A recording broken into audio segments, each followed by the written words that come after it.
Thanks for joining us here on 11 Live and streaming 24/7. I'm Cheryl Preheim. We begin with that breaking news as thousands of travelers are dealing with questions and worries tonight.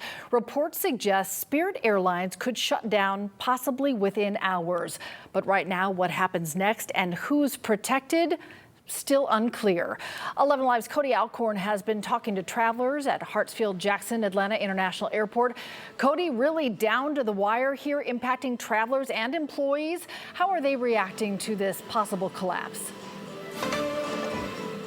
Well, employees are kind of in the dark right now. As far as travelers, they're worried if they will have a flight back from their trips. Now, Cheryl, if this happens, it would mark one of the most abrupt collapses of a major U.S. airline in decades.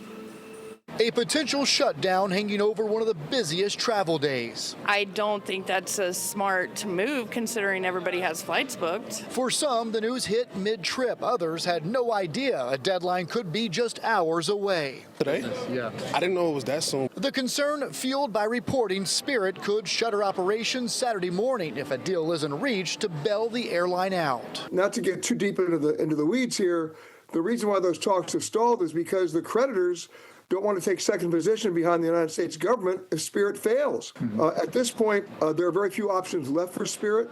Other airlines have lined up behind Spirit to say to the government, if you're going to bail them out, bail us out. Travel editor Peter Greenberg points out the airline's troubled financial past. Well, Spirit's been in trouble for quite some time. Remember, they're still operating in their second bankruptcy under Chapter 11. But what triggered this dramatic fall, of course, was oil prices up 70%. That's just not a sustainable situation for the airline or for any airline. He warns the ripple effect could be significant. It impacts the industry by making it more of an oligopoly. When the low-cost carriers, which aren't low-cost to begin with, go out of business and that capacity is shrunk, that means demand, even if it stays the same, means those airfares have nowhere to go but up.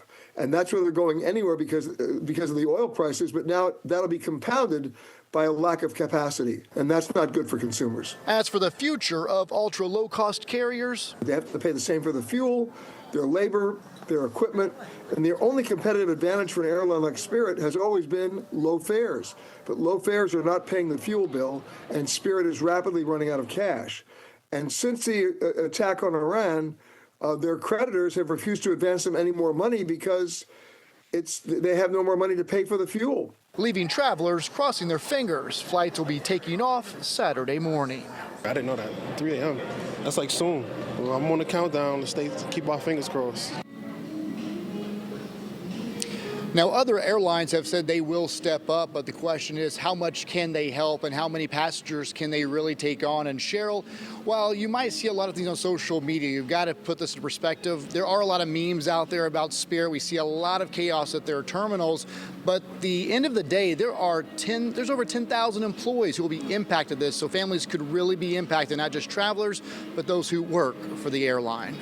Yeah, you make a good point, impacting a lot of people's lives and livelihoods, Cody, and it could happen in just a matter of hours. Thanks a lot. Meanwhile, this possible shutdown of Spirit Airlines could have ripple effects beyond just canceled flights.